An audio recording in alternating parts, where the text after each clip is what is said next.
राधा और कृष्ण का प्रेम इस पूरे ब्रह्मांड में एक अनूठा उदाहरण है। इनका इस धरती पे अवतरण ही प्रेम का प्रसार करने के लिए हुआ था। एक समय की बात है, श्री कृष्ण अपनी अष्टभार्याओं के साथ, उनकी 8 पत्नियों के साथ और देवर्षि नारद मुनि के साथ में राधा रानी भी थी, जंगल में जा रहे थे कहीं पूजा करने के लिए। रास्ते में राधा रानी बहुत पीछे चल रही थी। वो जानबूझकर पीछे चल रही थी क्योंकि वो जानती थी कि श्री कृष्ण तो हमारे ही हैं। उनके साथ चलने का सौभाग्य उनकी अन्य पत्नियों को मिलना चाहिए। राधा रानी चाहती थी कि जो ये यज्ञ होने जा रहा है उसमें रानी रुक्मिणी ही श्री कृष्ण के साथ बैठें। श्री कृष्ण बहुत प्रयत्न कर रहे थे कि राधा रानी भी उनके साथ चलें, लेकिन राधा रानी सबसे पीछे चल रही थी। लेकिन श्री कृष्ण की लीला तो अपरंपार है। उन्होंने एक नया नाटक रच दिया। चलते चलते उनके पाँव में बहुत सारे कांटे चुभ गए, ढेर सारे कांटे चुभ गए और वो वहीं बैठ गए। श्री कृष्ण की अष्टभार्या एकदम विचलित हो गईं। 8 पत्नियां उनको घेर के बैठ गईं और एक एक करके सभी भार्याओं ने, सभी पत्नियों ने उनके कांटे निकाले और ये सौभाग्य देवर्षि नारद मुनि ने भी प्राप्त किया। उन्होंने भी एक कांटा निकाला। एक आखिरी कांटा रह गया था। उस कांटे के लिए सत्यभामा ने कहा, आओ राधा, ये सौभाग्य तुम भी ले लो। उनकी अन्य पत्नियों ने भी कहा, हाँ राधा, एक कांटा शेष रह गया है, ये सौभाग्य तुम भी प्राप्त करो। राधा ने मना कर दिया, बोला नहीं, मैं ये कांटा नहीं निकालूंगी। लोग बहुत आश्चर्य करने लगे कि ये राधा कृष्ण तो एक माने जाते थे, लेकिन आज कृष्ण इतनी पीड़ा में हैं और फिर भी राधा उनका कांटा निकालने के लिए मना कर रही हैं। इसका मतलब है इनका प्रेम खाली एक बनावटी प्रेम है।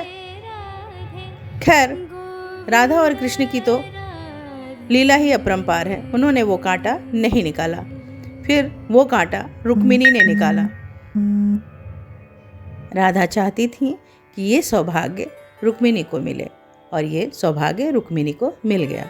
लेकिन जैसे जैसे कांटे निकालते गए वैसे वैसे राधा रानी को खून की उल्टी होती गई। एक कांटा निकला तो उनको उल्टी हुई, दूसरा निकला, तीसरा निकला, चौथा निकला और आखिर में उनके गले से बहुत खून की उल्टियाँ होना शुरू हो गईं। ये है राधा कृष्ण का प्रेम। दर्द उन्हें हो रहा था, उल्टी इन्हें हो रही थी।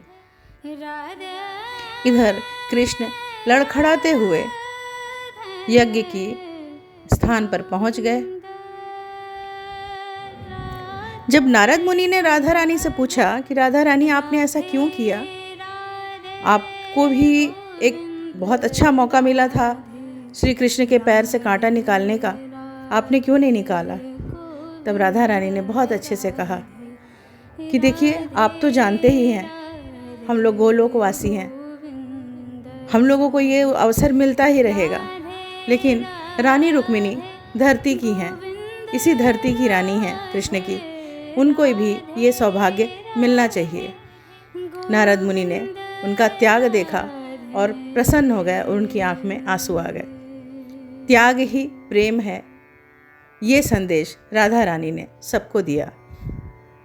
इधर महादेव और पार्वती उन दोनों के इस त्याग और प्रेम को देख करके बहुत ही दुखी होते हैं और उनकी आंखों से आंसू निकल आता है।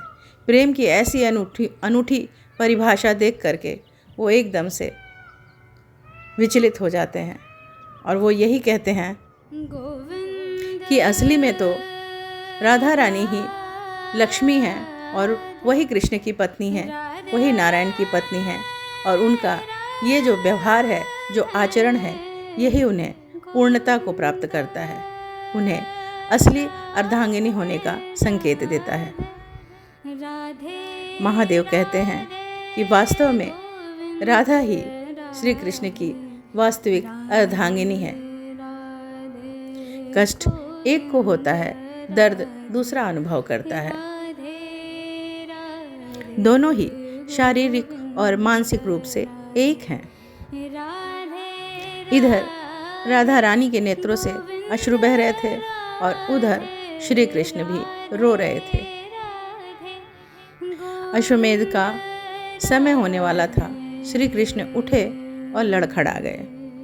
उनका लड़खड़ाना देख के सभी उनकी अष्टभार्या 8 पत्नियां घबरा गईं। उन्होंने कहा, हम आपको सहारा देंगे। और वहाँ खड़े देवर्षि नारद जी ने पूछा, राधा रानी, क्या आप श्री कृष्ण की मदद नहीं करेंगी, सहायता नहीं करेंगी? राधा रानी मौन हो गईं। लेकिन कृष्ण ने हार नहीं मानी। वो जानते थे कि अगर मैं कुछ न कुछ लीला नहीं रचूंगा तो ये अश्वमेघ यज्ञ मुझे करना पड़ेगा और मुझे किसी पत्नी के साथ ही बैठना पड़ेगा। मैं बिना राधा के कोई भी यज्ञ नहीं कर सकता।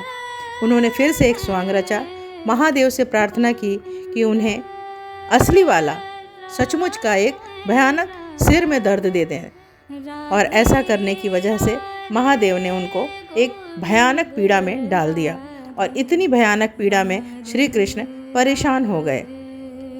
उन्होंने कहा, श्री कृष्ण ने कहा, जो पत्नी, मेरी जो भी पत्नी या यहाँ उपस्थित जितने लोग हैं जो अपने चरण की धूल मेरे माथे से लगाएंगे, मेरा दर्द ठीक हो जाएगा।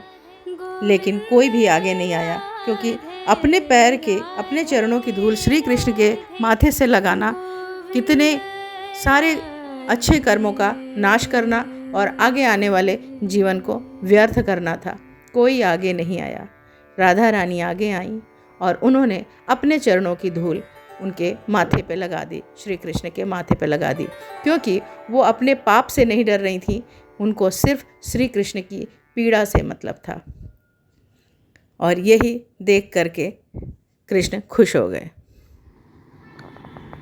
और ये सब करने की वजह से अश्वमेघ यज्ञ का समय निकल गया और अश्वमेघ यज्ञ टल गया, जो कि कृष्ण यही चाहते थे।